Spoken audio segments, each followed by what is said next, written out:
রেজিস্ট্রেশনের সাথে সাথে যে আমরা ভ্যাকসিনটা পাচ্ছি এটার জন্য আমরা খুবই হ্যাপি। রেজিস্ট্রেশন করেছি, 5 মিনিটের মধ্যেই আমাকে রিপ্লাই দিয়েছে শিশু হাসপাতালে যে আপনাকে আগামীকাল ভ্যাকসিন দেওয়া হবে। নিবন্ধনের পরদিন থেকেই গণহারে টিকাদান শুরু, নিচ্ছেন বিশ্ববিদ্যালয় শিক্ষার্থীরাও। সারা দেশে 199 জনের মৃত্যু, রেকর্ড শনাক্ত 11,651। দেশব্যাপী আশ্রয়ণ প্রকল্পের অনিয়মের বিরুদ্ধে শুক্রবার থেকে অভিযান শুরু, মাঠে থাকবে প্রধানমন্ত্রীর কার্যালয়ের একাধিক দল, হবে সরকারি খরচে মেরামত। মহামারীকালে ডেঙ্গু আতঙ্ক, এক সপ্তাহেই রাজধানীতে হাসপাতালে ভর্তি 194, মৃত্যু 3। গাফিলতি থাকলে ছাড় পাবে না সরকারি প্রতিষ্ঠানও, হুঁশিয়ারি মন্ত্রীর।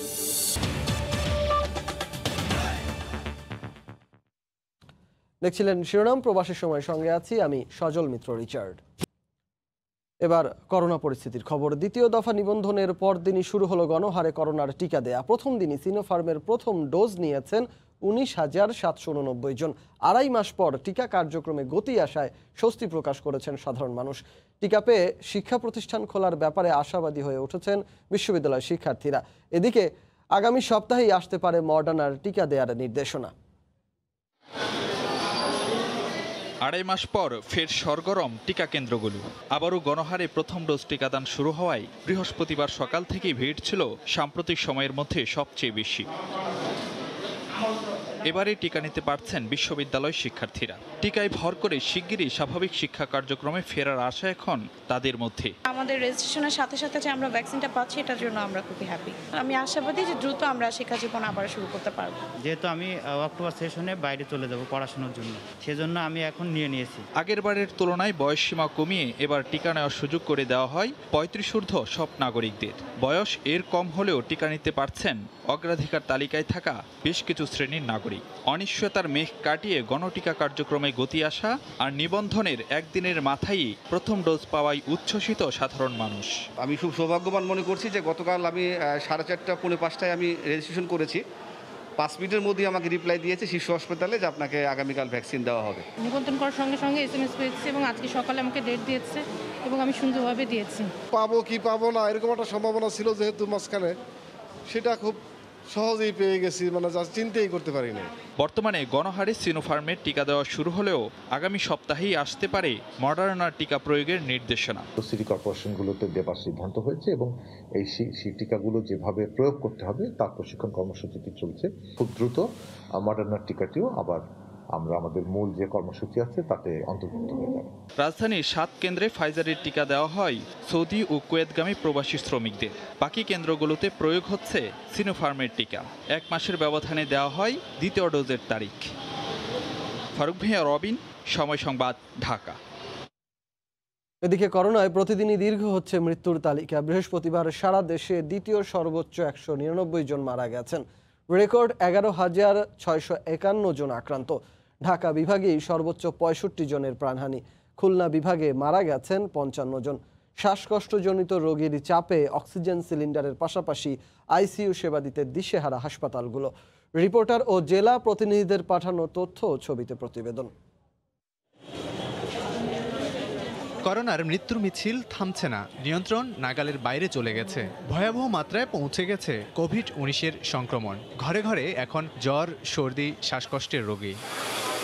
তীব্র শ্বাসকষ্টে ভোগা রোগীদের মাত্রা নিয়ন্ত্রণে আনা যাচ্ছে না। যে পেশেন্টগুলো আমাদের এখানে এখন ভর্তি হচ্ছে তাদের বেশিরভাগই সিভিয়ারলি অ্যাফেক্টেড, ক্রিটিক্যাল পেশেন্ট।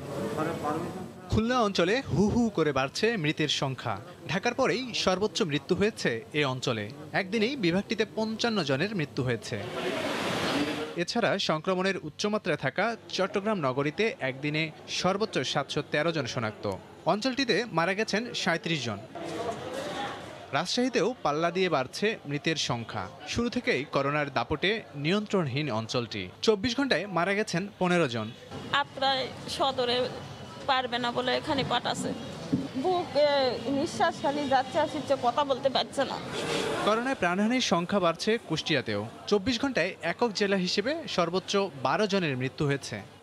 আক্রান্তের সংখ্যা লাফিয়ে লাফিয়ে বাড়ছে ময়মনসিংহেও। বিভাগটিতে একদিনেই মারা গেছেন 10 জন। টুকাইতে প্রায় 40 মিনিট সময় গেছে, তারপরে সে ওইটায় আমার পুরো গাড়ি 15 দিন 16 দিন সিরিয়াল থাকতে হইতেছে, আইসিইউ পাচ্ছে না। এদিকে উত্তরের বিভাগ রংপুরেও অবস্থা বেগতিক। 24 ঘন্টায় 9 জনের মৃত্যু হয়েছে, আর বগুড়ার হাসপাতালে করোনায় 5 জনের মৃত্যু হয়েছে। কোনো জায়গাতেই আমি কোনো বেড পাই নাই, শেষে অনেক কষ্ট করে একটা ওয়ার্ডে আমি জয়েন করাই আমার মা। সংক্রমণের ঊর্ধ্বগতিতে টাঙ্গাইল জেলায় 24 ঘন্টায় 9 জনের মৃত্যু হয়েছে। এদিকে সিলেট বিভাগে 5 জন ও বরিশালে 3 জন মারা গেছেন। লাবিব হাসান, সময় সংবাদ। করোনা সংক্রমণ বেড়ে যাওয়ায় দেশের সব হাসপাতালে অক্সিজেন ও শয্যা বাড়ানোর নির্দেশনা দিয়েছে প্রধানমন্ত্রীর কার্যালয়। একই সঙ্গে যাদের উপসর্গ বা লক্ষণ রয়েছে তাদের অবশ্যই ঘরে থাকার অনুরোধ জানানো হয়েছে। বৃহস্পতিবার সকালে প্রধানমন্ত্রীর মুখ্য সচিব ডক্টর আহমেদ কাউকাউসের সভাপতিত্বে ভার্চুয়াল সমন্বয় সভা হয়। এ সময় সব বিভাগীয় কমিশনার ও জেলা প্রশাসকদের প্রয়োজনীয় দিক নির্দেশনা দেয় প্রধানমন্ত্রীর কার্যালয়। উচ্চ পর্যায়ের এই বৈঠক থেকে করোনা সংক্রমণ রোধে মাঠ প্রশাসনকে বেশ কিছু ব্যবস্থা নেওয়ার পরামর্শ দেওয়া হয়। এছাড়া উপসর্গ নিয়ে মেলামেশা ঠেকাতে প্রয়োজনে উপজেলা প্রশাসনের মাধ্যমে আইসোলেশন নিশ্চিত করার তাগিদ দিয়েছেন প্রধানমন্ত্রীর মুখ্য সচিব।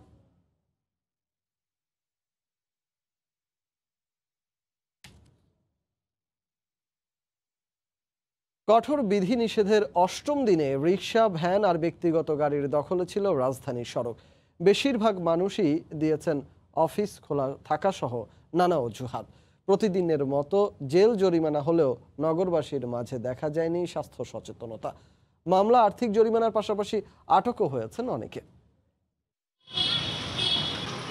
যাত্রাবাড়ির এই ছবি দেখে বোঝার উপায় নেই চলছে কঠোর বিধিনিষেধ। রিকশা, ভ্যান আর সড়কের মোড়ে মানুষের জটলা, বেশিরভাগেরই অজুহাত অফিস খোলা।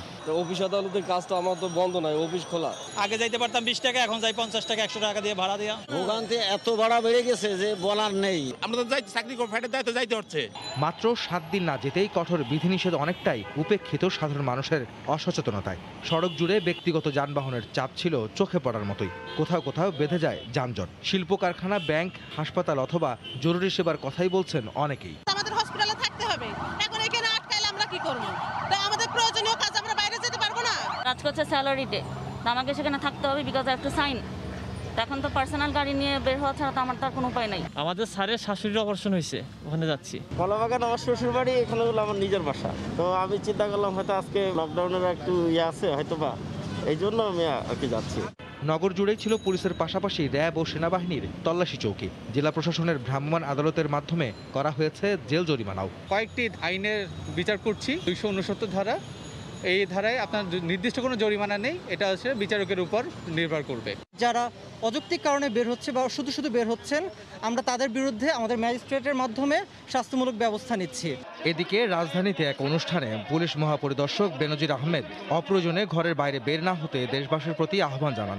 অনেকে বাসার থেকে বের হন কি যেন বাসায় ভাল লাগে না, তো ভাল লাগে না এই জন্য বাসায় রাস্তায় বেরোচ্ছেন।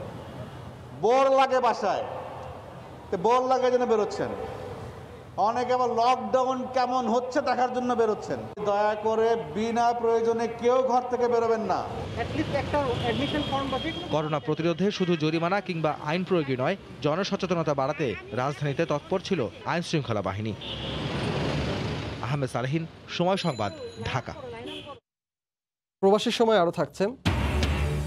15,000 টাকায় করোনার ভুয়া সনদ, বিদেশগামীদের টার্গেট করে হাতিয়ে নিত টাকা। রাজশাহীতে জালিয়াত চক্রের হোতা সহ 3 জন আটক। মাঠ প্রশাসনের কিছু কর্মকর্তার গাফিলতিতে প্রশ্নবিদ্ধ মানবিক উদ্যোগ খ্যাত আশ্রয়ন প্রকল্প। দেশের 22 জেলার 36 উপজেলায় অনিয়মের কারণে আশ্রয়নের যেসব বাড়িঘর ক্ষতির সম্মুখীন হয়েছে সেসব সংস্কারে শুক্রবার থেকেই অভিযানে নামছে প্রধানমন্ত্রীর কার্যালয়। এসব বাড়িতে ঠাঁই নেয়া প্রান্তিক মানুষের কষ্ট লাঘব করতে দ্রুত সংস্কার অভিযান চালানোর সিদ্ধান্ত নেওয়া হয়েছে বলে জানিয়েছেন প্রকল্পের নীতি নির্ধারণী কর্মকর্তারা। দেশব্যাপী কয়েকটি দলে ভাগ হয়ে এই সংস্কার অভিযান চালানো হবে। দেবাশিস রায়ের রিপোর্ট। দেশের ভূমিহীন ও গৃহহীন ছিন্নমূল মানুষের একটি মাথা গোঁজার ঠাঁই করে দিতেই সরকার বাস্তবায়ন শুরু করে আশ্রয়ন 2 প্রকল্প নামে একটি প্রশংসিত মানবিক উদ্যোগ। চলতি বছরের শুরু থেকে এখন পর্যন্ত প্রায় 1,20,000 পরিবারের কাছে হস্তান্তর করা হয়েছে খাস জমিতে সরকারি অর্থায়নে নির্মিত বাড়ি। 2 রুমের এসব বাড়িতে বেশ স্বচ্ছন্দেই বসবাস শুরু করেছিলেন খোলা আকাশের নিচে চালচুলোহীন থাকা মানুষগুলো। কিন্তু টানা কয়েকদিনের বৃষ্টিতে দেশের বেশ কিছু জায়গায় আশ্রয়ণ প্রকল্পের ঘরগুলো আংশিক ক্ষতির সম্মুখীন হয়। মাঠ প্রশাসনে উপজেলা নির্বাহী কর্মকর্তা সহ সংশ্লিষ্টদের গাফিলতি আর অনিয়মে এই বাড়িঘরে কোথাও জলাবদ্ধতা, আবার কোথাও বা মাটি সরে যাওয়ার ঘটনাও ঘটেছে গেল কয়েকদিনে। প্রান্তিক মানুষদের স্থায়ী ঠিকানা গড়ে দেওয়ার যে স্বপ্ন সরকার প্রধান দেখেছিলেন, সেই অগ্রাধিকারপ্রাপ্ত প্রকল্পেও অনিয়মের বিষয়ে সব মহলেই সমালোচনার ঝড় ওঠে। আর এই ঘটনায় নড়েচড়ে বসেছে খোদ সরকার প্রধানের কার্যালয়। ক্ষতিগ্রস্ত ঘরের বাসিন্দাদের যাতে বর্ষা মৌসুমে কিছুটা হলেও স্বস্তি দেয়া যায়, সেজন্য মহামারীর কঠোর বিধিনিষেধের মধ্যেও শুক্রবার থেকেই একাধিক দল সংস্কার অভিযানে মাঠে থাকবে বলে জানিয়েছে প্রধানমন্ত্রীর কার্যালয়ের অধীনে থাকা আশ্রয়ণ প্রকল্পের দপ্তর। শুধু ক্ষতিগ্রস্ত ঘরবাড়ি মেরামতি নয়, এই সংস্কার অভিযানে বিভিন্ন এলাকায় বিদ্যমান ঘরগুলোর বর্তমান অবস্থাও পর্যবেক্ষণ করা হবে বলে জানিয়েছে প্রধানমন্ত্রীর কার্যালয় সূত্র। দেবাশিস রায়, সময় সংবাদ, ঢাকা। করোনা মহামারীর মাঝেই এখন নতুন আতঙ্ক ডেঙ্গু। গেল এক সপ্তাহে রাজধানীর বিভিন্ন হাসপাতালে ভর্তি হয়েছেন 194 জন রোগী। অপ্রতুল সরঞ্জাম আর জনবলের অভাবে ভয়াবহ অবস্থার দিকে যাচ্ছে ডেঙ্গু পরিস্থিতি। এরপরও ভরা মৌসুমে এডিস মশা নিধন কর্মসূচি ও প্রস্তুতি নিয়ে সংশয় রয়েছে খোদ সিটি কর্পোরেশনেরই। ওবায়দুল্লাহ মামুনের রিপোর্ট। 2 বছর বাদে আবারও মাথাচাড়া দিয়ে উঠছে ডেঙ্গুর প্রকোপ। 2019 সালে সারা দেশে ডেঙ্গু মহামারীর পর নড়েচড়ে বসে ঢাকার 2 সিটি কর্পোরেশন। সরকারের নেয়া পদক্ষেপের ফলে গত বছর তেমন প্রকোপ ছিল না ডেঙ্গুর, কিন্তু চলতি বছর আবারও বাড়ছে শঙ্কা। স্বাস্থ্য অধিদপ্তরের তথ্য অনুযায়ী চলতি সপ্তাহে রাজধানীর বিভিন্ন হাসপাতালে ডেঙ্গু নিয়ে ভর্তি হয়েছেন 131 জন, আর গত 24 ঘন্টায় ভর্তি হয়েছেন 29 জন। হাসপাতাল সূত্র বলছে, এবছর ডেঙ্গুতে 3 জনের মৃত্যু হয়েছে। স্বাস্থ্য অধিদপ্তর থেকে শুরু করে সরকারের সংশ্লিষ্ট সংস্থাগুলো ব্যস্ত কোভিড মোকাবিলায়। এরই মধ্যে চলছে বর্ষা মৌসুম, বাড়ছে মশার উপদ্রব। মশার ওষুধ দেয় না, ভিটামিন দেয়, কিছুই বোঝা যায় না। যারা এই মশার ওষুধ দেয় তাদেরকে হয়তো মাসে 2-1 চোখে পড়ে। স্থানীয় জনপ্রতিনিধিরা বলছেন, মশা নিধনে জনগণের তুলনায় সামগ্রী ও জনবল সংকটে ডেঙ্গু মোকাবেলা কঠিন হবে। বিগত 1-1.5 বছরের মতন হয়ে গেল, এখনো আমার না মশার মেডিসিন বেড়েছে, যেমন না গাড়ি বেড়েছে, না কোনো মেশিন বেড়েছে। যদিও অভিযোগ মানতে নারাজ সিটি কর্পোরেশন। অপ্রতুল আমি বলবো না, আমি বলবো যে কাঙ্ক্ষিত সামগ্রীর তুলনায় হয়তোবা ওনারা কম পাচ্ছেন। কীটতত্ত্ববিদরা বলছেন, কথায় নয় কাজে প্রমাণ করতে না পারলে মহামারীকালে ডেঙ্গু হতে পারে মাথা ব্যথার বড় কারণ। জুলাই মাস এবং আগস্ট মাসে ডেঙ্গু রোগীর সংখ্যা আরও বাড়বে। সেক্ষেত্রে সিটি কর্পোরেশন এবং নগরবাসীর যৌথ উদ্যোগে এডিস মশা নিয়ন্ত্রণের জোরদার পদক্ষেপ গ্রহণ করা উচিত। জুলাই থেকে সেপ্টেম্বর ডেঙ্গু বাহক এডিস বিস্তারের উত্তম সময়। ওবায়দুল্লাহ মামুন, সময় সংবাদ, ঢাকা। চট্টগ্রামে করোনা আক্রান্ত মায়ের লাশ ফেলে চলে গেলেন বিশ্ববিদ্যালয় পড়ুয়া ছেলে ও স্বামী। বুধবার রাতে চট্টগ্রাম মেডিকেলে মৃত্যুর খবর শুনে মোবাইল ফোন বন্ধ করে যোগাযোগ বিচ্ছিন্ন করে দেয় স্বামী মোজাম্মেল। নানা প্রক্রিয়া শেষে আসমা আক্তারের লাশ হস্তান্তর করে দাফন কাজে নিয়োজিত প্রতিষ্ঠানের কাছে। অনেক বিশ্বাসের ক্যামেরায় শফিকুল আলমের রিপোর্ট। হাসপাতালে আসমা আক্তার এসেছিলেন ছেলে আর স্বামীকে নিয়ে, কিন্তু করোনা আক্রান্ত হয়ে মৃত্যুর পর যাচ্ছেন একা। ভালোবেসে বিয়ে করা স্বামীও নেই পাশে। স্বজনরা ফেলে চলে গেলেও আসমা আক্তারের দাফনের দায়িত্ব নিয়েছে কোয়ান্টাম ফাউন্ডেশন। কোয়ান্টাম ফাউন্ডেশনের স্বেচ্ছাসেবী লাশকে যতটা মানবিক এবং সম্মানের সাথে আসলে গোসল করানো যায় সেটা করার চেষ্টা করি। মৃত সম্মানের সাথে সে আসলে শেষ বিদায় এর যাত্রাটা শুরু করতে পারে। গত 6 জুলাই চট্টগ্রাম মেডিকেলের করোনার রেড জোনে ভর্তি হন আসমা আক্তার। 7 জুলাই রাতে মৃত্যু হয় তার। এ খবর জানার পর মোবাইল ফোন বন্ধ করে যোগাযোগ বিচ্ছিন্ন করে দেয় স্বামী মোজাম্মেল। খবর নেয়নি ছেলেও। নানা প্রক্রিয়া শেষে হাসপাতাল কর্তৃপক্ষ লাশ হস্তান্তর করে কোয়ান্টাম ফাউন্ডেশনের কাছে। আসমা আক্তার নামে 38 বছরের একজন মহিলা আমাদের কোভিড পজিটিভ, এটা রেড জোনে ভর্তি ছিল। 6 তারিখ এটা ভর্তি হয়েছেন এবং গতকালকে রাত 1টার সময় উনি মারা গেছেন। স্বজনরা কিছুক্ষণ ছিল, এরপরে চলে গেছে, গাড়ি আনার জন্য বেরিয়ে গেছেন। এরপরে ওনাদেরকে আর ট্রেস করা যাচ্ছে না, বারবার ফোন করার পরও ওদেরকে আমরা পাচ্ছি না। দুঃখিত, কাঙ্ক্ষিত নম্বরটিতে এই মুহূর্তে সংযোগ দেওয়া সম্ভব হচ্ছে না। সরি, চট্টগ্রাম নগরীর আগ্রাবাদের মৌলভীপাড়ায় তাদের ঘরে গিয়ে বাইরে তালা ঝুলানো দেখতে পান ডবলমুরিং থানা পুলিশ। শফিকুল আলম, সময় সংবাদ, চট্টগ্রাম। বিদেশ যাওয়ার আগে কাগজপত্রের সঙ্গে বাধ্যতামূলকভাবে লাগে করোনার নেগেটিভ সনদপত্র, আর এটাকেই আয়ের হাতিয়ার হিসেবে বেছে নিয়েছে একটি প্রতারক চক্র। রাজশাহীতে করোনার সার্টিফিকেট প্রতারণা চক্রের সঙ্গে জড়িত গোয়েন্দা পুলিশ 3 জনকে আটকের পর বের হয়ে আসে চাঞ্চল্যকর তথ্য। আব্দুল সালামের তোলা ছবিতে সাইফুর রহমান রকির রিপোর্ট। বুধবার নগরীর হেতেমখা এলাকা থেকে সিভিল সার্জন অফিসের চুক্তিভিত্তিক অ্যাম্বুলেন্স চালক রফিকুল ইসলাম ও তার স্ত্রী শামসুন নাহার শিখাকে আটক করে গোয়েন্দা পুলিশ। এরপর তাদের দেয়া তথ্যের ভিত্তিতে বৃহস্পতিবার সকালে করোনার সার্টিফিকেট জালিয়াতি চক্রের মূল হোতা তারেক আহসানকে আটক করে। বৃহস্পতিবার দুপুরে লক্ষ্মীপুর নগর গোয়েন্দা পুলিশের কার্যালয়ে এক প্রেস ব্রিফিংয়ে এ তথ্য জানানো হয়। এই চক্রটা তাদের মোবাইল নাম্বার ফোন দিয়ে বলে যে আপনার রিপোর্ট পজিটিভ আসছে, আমাদের সাথে যোগাযোগ করলে আমরা নেগেটিভ দেব। এইভাবে তারা প্রতারণা করে। পুলিশ কর্মকর্তা আরও জানান, যাদের বিদেশ গমনের জন্য করোনার পরীক্ষার পর রিপোর্ট নেগেটিভ আসতো, তাদের মুঠোফোনে করোনা পজিটিভ এসেছে বলে এই চক্রটি SMS পাঠাতো। জরুরি ভিত্তিতে যেসব গ্রাহকদের বিদেশ গমনের প্রয়োজন দেখা দেয়, তাদের সাথে যোগাযোগ করে টাকার বিনিময়ে করোনার রিপোর্ট পরিবর্তনের প্রলোভন দিত চক্রটি। প্রতিটি সার্টিফিকেটে তারা গ্রাহকদের সরবরাহ করতে হাতিয়ে নিত 3,000 থেকে 15,000 টাকা।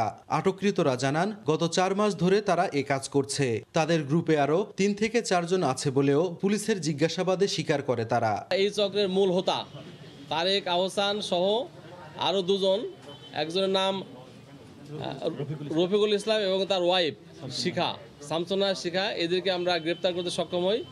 এর বাইরে আরো 2 জন পলাতক আছে, আমরা আশা করি অভিযান চলছে, আমরা ওই 2 জনকেও খুব দ্রুত সময়ে গ্রেপ্তার করতে পারবো। প্রাথমিকভাবে পুলিশের ধারণা, সিভিল সার্জন অফিসের কোনো কর্মকর্তা তাদের করোনা রিপোর্টের তথ্য দিয়ে সহায়তা করতেন। আটককৃতদের বিরুদ্ধে আইনগত ব্যবস্থা গ্রহণের পাশাপাশি চক্রটির অন্য সদস্যদের ধরতে তৎপর বলে জানায় পুলিশ। সাইফুর রহমান রকি, সময় সংবাদ, রাজশাহী। টার্গেট পাঞ্জাবি পরিহিত ব্যক্তি, কৌশলে পাঞ্জাবির পকেটে হাত ঢুকিয়ে মোবাইল চুরি। এ কাজে তাদের সময় লাগে মাত্র কয়েক সেকেন্ড। দীর্ঘ 7-8 বছর ধরে এই কায়দায় রাজধানীতে হাত পাকানো 2 জন ধরা পড়ল গোয়েন্দাদের হাতে। বুলবুল রেজার রিপোর্ট। ঠিকানা জানতে চেয়ে 2 পথচারীর গতিরোধ করে এই যুবক। কথোপকথনে ব্যস্ত 3 জনই। কয়েক সেকেন্ডের মধ্যে পেছন থেকে আরেক যুবকের আগমন। পাঞ্জাবির পকেটে হাত, মোবাইল নিয়ে চম্পট। মোবাইল চোর এবং ঠিকানা জানতে চাওয়া যুবক দুজনই একই চক্রের সদস্য। তারা এখন গোয়েন্দা হেফাজতে। গেল 7-8 বছর ধরে রাজধানীর বিভিন্ন এলাকা থেকে মোবাইল চুরি করে আসছিল তারা।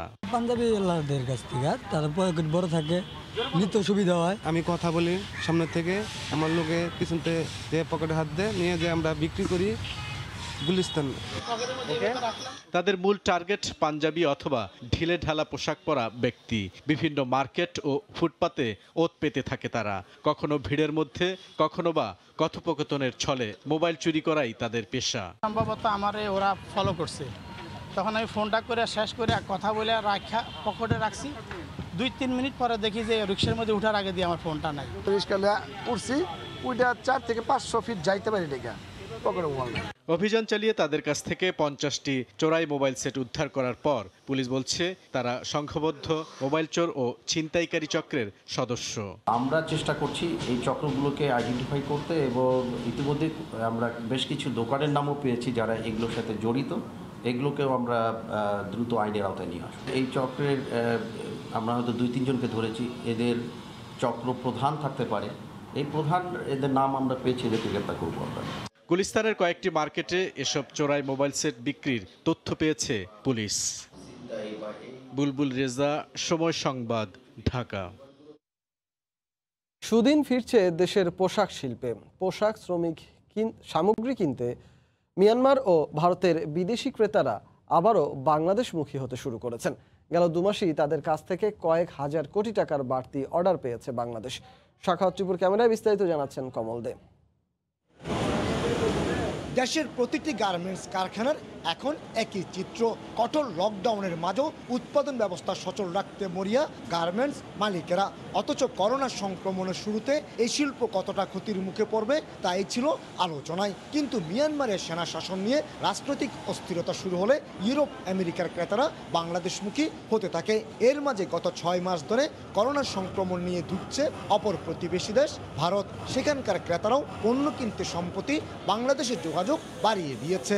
আমরা আশা করছি $35 বিলিয়ন মতন এক্সপোর্ট ভলিউম আমাদের হবে এই অর্থনৈতিক বছরে। চট্টগ্রাম বন্দরের তথ্য মতে চলতি বছরের মে মাসে রপ্তানি পণ্য হিসেবে বিদেশে পাঠানো হয়েছিল 56,000 টিউএস কন্টেনার। তার বিপরীতে জুলাই মাসে 13% বাড়তি হিসেবে রপ্তানি হয়েছে 63,700 কন্টেনার, যার 90%ই গার্মেন্টস শিল্পের তৈরি পোশাক। অথচ গত বছরের এই সময়ে রপ্তানি পণ্য নিয়ে কন্টেনার গেছে 50,000-এর কম। 100% ক্যাপাসিটিতে আমাদের কমপ্লায়েন্স ফ্যাক্টরিগুলো সবাই অর্ডার পাচ্ছে বলে আমি মনে করি। গার্মেন্টস ব্যবসায়ীদের মতে নানা জটিলতায় গত কয়েক বছর ধরে দেশে গার্মেন্টস কারখানার সংখ্যা কমছে, যে কারণে বর্তমানে অর্ডার বাড়লেও পুরোটা সরবরাহ করতে কিছুটা হিমশিম খেতে হচ্ছে। এখন আমাদের সংকুচিত ক্যাপাসিটি দিয়ে বাড়তি অর্ডার ডিল করা খুবই ডিফিকাল্ট। আমার মনে হয় খুব কঠিন উৎপাদন সংকটে পড়ে যাচ্ছি। চট্টগ্রামে বর্তমানে ছোট বড় 270টি গার্মেন্টস কারখানা পুরোদমে চালু রয়েছে, যেখানে শ্রমিক আছেন 5 লাখেরও বেশি। কঠোর লকডাউনের মাঝেও স্বাস্থ্যবিধি মেনে চলছে সবগুলো গার্মেন্টস কারখানা। বাদ যাচ্ছে না ইপিজেডের গার্মেন্টসও। চট্টগ্রামের ইপিজেড থেকে কমল দে, সময় সংবাদ। 40 মণ ওজনের ষাঁড় ক্যাপ্টেনকে নিয়ে বেকায়ছেন জয়পুরহাটের শৌখিন খামারি মাসুদ রানা। সম্পূর্ণ প্রাকৃতিক পদ্ধতিতে মোটা তাজা করা তার ফ্রিজিয়ান ষাঁড়টির দাম হাঁকা হচ্ছে 22 লাখ টাকা। কিন্তু করোনা পরিস্থিতিতে এর বিক্রি নিয়ে শঙ্কায় আছেন তিনি। জয়পুরহাট প্রতিনিধি শাহিদুল ইসলাম সবুজের তথ্য ও ছবি নিয়ে রিপোর্ট। জেলার আক্কেলপুর উপজেলার শেষ সীমানার বাসিন্দা ব্যবসায়ী মাসুদ রানা গত 2 বছর আগে শখের বসে 5 বিবির গুয়াহাটি থেকে মাত্র 86,000 টাকায় একটি হোলস্টাইন ফ্রিজিয়ান জাতের বাছুর কিনেছিলেন। পরে সেটিকে কমলা, মাল্টা, আপেল সহ বিভিন্ন ধরনের ফলমূল, ঘাস ও মার ভুসি খাইয়ে মোটা তাজা করেন। গেল বছর স্থানীয় কসাইরা 9.5 লাখ টাকা দাম বললেও দাঁত না ওঠায় সে সময় ক্যাপ্টেনকে বিক্রি করতে পারেননি তিনি। বর্তমানে ক্যাপ্টেনের ওজন 40 মণ, দাম চাওয়া হচ্ছে 22 লাখ টাকা। কিন্তু করোনার কারণে এবছর বিক্রি নিয়ে দুশ্চিন্তায় তিনি। গরুটালে খুব বিপাকের মধ্যে পড়ে আছি আমি। গরুটা করোনার অবস্থায় গরুটা বেচতেও পারতেছি না। এবছর গরুর দাম আশা করতেছি হয়তো 20 থেকে 22 লক্ষ টাকার মধ্যে বিক্রি হতে পারে। ক্যাপ্টেনকে দেখতে প্রতিদিনই দূর দূরান্ত থেকে দলে দলে লোকজন বাড়িতে ভিড় করছেন। দানব আকৃতির এই ষাঁড়টি কিভাবে যে বিক্রি করবেন তা নিয়ে চিন্তিত মালিকের স্বজনরাও। ঝামেলায় পড়ে আছে, জানি না কবে গরুটা আমাদের বিক্রি হবে। আমাদের মনে হচ্ছে যে এই জেলাতে এরকম গরু আর নাই। আমার জীবনে আমি এত বড় গরু দেখিনি কোনোদিন। এদিকে জেলা প্রাণী সম্পদ কর্মকর্তা জানালেন, আসন্ন কোরবানিতে বিক্রির জন্য অনলাইন পেজ খুলে গরুর ছবি, মালিকের নাম, পরিচয় ও মোবাইল নাম্বার সংযুক্ত করা হয়েছে। ইতিমধ্যেই আমরা উপজেলা ভিত্তিক ফেসবুক পেজ ওপেন করে ছবিগুলোর গরুর আনুমানিক ওজন, তার মূল্য কত এবং মালিকের নাম ঠিকানা সহ আমরা এগুলো প্রচারের ব্যবস্থা করেছি। জয়পুরহাটে কোরবানির জন্য 1,20,000 পশুর চাহিদা থাকলেও মজুদ রয়েছে 1.5 লাখ। সময় সংবাদ, জয়পুরহাট। মুজিব বর্ষে বৃক্ষরোপণ, সোনার বাংলার স্বপ্ন বপন স্লোগান নিয়ে সারা দেশে সেনাবাহিনীর বৃক্ষরোপণ অভিযানের উদ্বোধন করেছেন সেনাপ্রধান জেনারেল SM শফিউদ্দিন আহমেদ। বৃহস্পতিবার সকালে ঢাকা সেনানিবাসের শহীদ মোস্তফা কামাল লাইনে গাছ লাগিয়ে এ কর্মসূচির উদ্বোধন করেন সেনাপ্রধান। আগামী 15 আগস্ট পর্যন্ত চলবে বৃক্ষরোপণ কর্মসূচি। ঢাকা সেনানিবাস সহ সারা দেশে 1,98,704টি চারা রোপণ করা হবে বলে জানিয়েছে সেনাবাহিনী। উদ্বোধনী অনুষ্ঠানে সেনাপ্রধান বলেন, সৌন্দর্য বর্ধনের বাইরেও বনজ ও ফলজ গাছের চারা রোপণ করলে উপকারভোগী হয় অনেক বেশি মানুষ। পশ্চিমবঙ্গে এবার ভ্যাকসিনেশন আনা হচ্ছে তৃতীয় লিঙ্গের মানুষকে। সম্প্রতি এ নিয়ে মমতা প্রশাসনের পক্ষ থেকে জোর দেওয়ার পর এই কর্মসূচিতে এগিয়ে এসেছে বিভিন্ন স্বেচ্ছাসেবী সংস্থাও। কলকাতা থেকে বিশ্বজিৎ দাসের ক্যামেরায় সুব্রত আচার্যের আরও একটি রিপোর্ট। 2014 সালের হিসেব বলছে 130 কোটি জনগণের দেশ ভারতে তৃতীয় লিঙ্গের মানুষের সংখ্যা প্রায় 5 লাখ। যদিও এই সংখ্যাটি গেল 7 বছরে বেড়ে প্রায় দ্বিগুণ হয়েছে বলে মনে করেন অনেকে। তবে এই সংখ্যা বর্তমানে কত সেই পরিসংখ্যান এখনো নেই সরকারের কাছে। যদিও দেরিতে হলেও এবার তাদেরকে চিহ্নিত করে কলকাতায় শুরু হয়েছে টিকাকরণ কর্মসূচি। खिदिरपुर से आए हैं हम लोग और वैक्सीन लेने के लिए पहला डोज है हमारा। सब कोई बोले ये वीकनेस फीलिंग होगा, ये होगा, वो होगा। आई एम वेरी एक्साइटेड लेने के लिए कि देखो अब क्या होता है। हाँ, ये फर्स्ट डोज है हमारा। জাস্ট নিলাম, এখন তারপরে তো বুঝতে পারবো না, তারপরে বুঝবো যে কেমন লাগবে, শরীর খারাপ হবে কি না হবে তখন পরে বুঝবো। রাজ্য সরকারের উদ্যোগে সহযোগিতার হাত বাড়িয়েছে সম্ভাবনা নামের একটি স্বেচ্ছাসেবী সংগঠন। যৌথ উদ্যোগে এবার তৃতীয় লিঙ্গের প্রায় 300 জন পেলেন করোনার টিকা। এই ভ্যাকসিনেশনের জন্য আমরা অনেকদিন ধরেই ট্রাই করে এসেছি। আমাদের প্রায় আজকে 250 জনের মতো লিস্ট আমরা পাঠিয়েছি।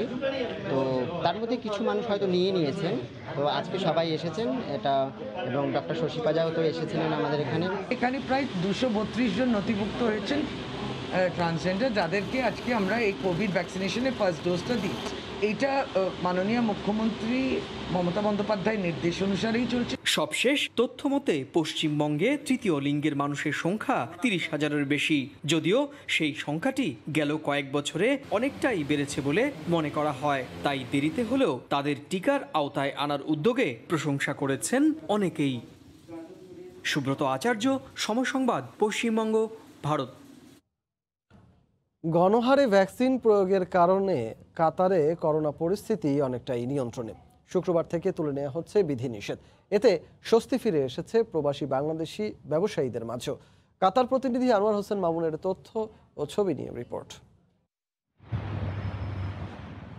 কাতারে করোনা সংক্রমণ কমতে থাকায় তৃতীয় ধাপের বিধিনিষেধ শুক্রবার প্রত্যাহার করা হচ্ছে। কোনো রকম লকডাউন না করে গণহারে ভ্যাকসিন প্রয়োগের মাধ্যমে করোনা সংক্রমণ নিয়ন্ত্রণে রেখেছে দেশটি। বিধিনিষেধ প্রত্যাহারের খবরে ব্যবসা বাণিজ্য নিয়ে স্বস্তিতে প্রবাসী বাংলাদেশি ব্যবসায়ীরা।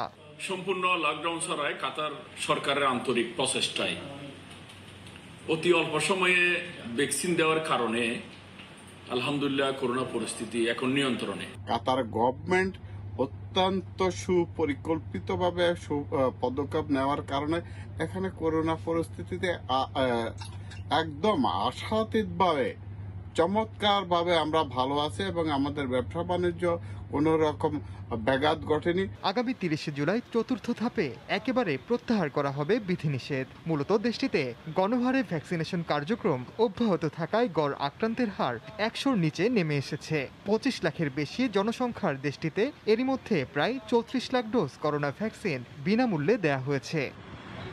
সময় সংবাদ, কাতার। বহু জল্পনা কল্পনা নানা সমীকরণের পর আবারও সুইডেনের প্রধানমন্ত্রীর পদে ফিরলেন স্টেফেন লভভেন।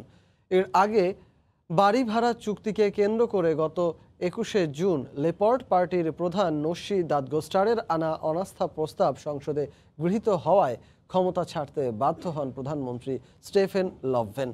সুইডেন থেকে শফিউল আলমের রিপোর্ট। 2018 সালের সংসদ নির্বাচনের 134 দিন পর অন্যান্য রাজনৈতিক দলকে নিয়ে লেবার ও গ্রিন পার্টি মাইনরিটি সরকার গঠন করতে সমর্থ হয়। শুরু থেকেই বাড়ি ভাড়ায় মালিক সমিতিকে একক অগ্রাধিকার দেওয়া জানুয়ারি চুক্তি নামে পরিচিত 44 নম্বর চুক্তিটি বাতিলের দাবি জানিয়ে আসছিল লেফট পার্টি। দাবি না মানায় গত 21শে জুন সংসদে লেফট পার্টি সরকারের বিপক্ষে অনাস্থা প্রস্তাব আনে। সংসদে প্রস্তাব গৃহীত হওয়ায় 28শে জুন ক্ষমতা ছাড়তে হয় প্রধানমন্ত্রী স্টিফেন লভভেনকে।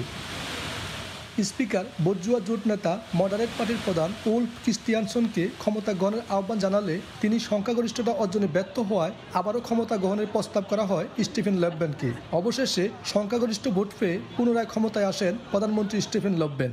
এই চুক্তি সেন্ট্রাল পার্টি এবং লেফট পার্টি, সেন্ট্রাল পার্টি এবং লিবারেল পার্টির সাথে সরকার করেছে, সেই চুক্তি অনুযায়ী অগ্রাধিকার দেওয়া হয়েছে মালিক সমিতিকে, অথবা বাড়ির মালিক অগ্রাধিকার মার্কেট অনুযায়ী বাড়ি ভাড়া বৃদ্ধি করতে পারবে। লেফট পার্টি এটা প্রতিবাদ করে এবং প্রতিবাদ করে লেফট পার্টি বলে যে এইটা চুক্তি থেকে বাতিল করতে হবে। সরকার সেটা শুনেনি, যার ফলে গত 21শে জুন সরকারের বিরুদ্ধে অনাস্থা প্রস্তাব লেফট পার্টি নিয়ে আসে এবং যার ফলে তারা জয়লাভ করে এবং সরকার পদত্যাগ করতে বাধ্য হয়। 2022 সালের সেপ্টেম্বরে সুইডেনের জাতীয় সংসদ নির্বাচন অনুষ্ঠিত হবে। সুইডেনের রাজনৈতিক সংকট আপাতত দূর হলেও আগামী বাজেট অধিবেশনে নতুন করে সংকট সৃষ্টি হতে পারে বলে মনে করছেন রাজনৈতিক বিশ্লেষকরা। শফিল আলম, সময় সংবাদ, সুইডেন।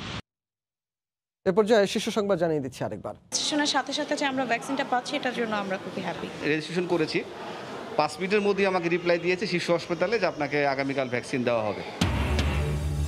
নিবন্ধনের পরদিন থেকেই গণহারে টিকাদান শুরু, নিচ্ছেন বিশ্ববিদ্যালয় শিক্ষার্থীরাও। সারা দেশে 199 জনের মৃত্যুর রেকর্ড শনাক্ত 11,651। এবং দেশব্যাপী আশ্রয়ণ প্রকল্পের অনিয়মের বিরুদ্ধে শুক্রবার থেকে অভিযান শুরু। মাঠে থাকবে প্রধানমন্ত্রীর কার্যালয়ের একাধিক দল, হবে সরকারি খরচে মেরামত। এই ছিল প্রবাসের সময়ে, সঙ্গে থাকুন সময়।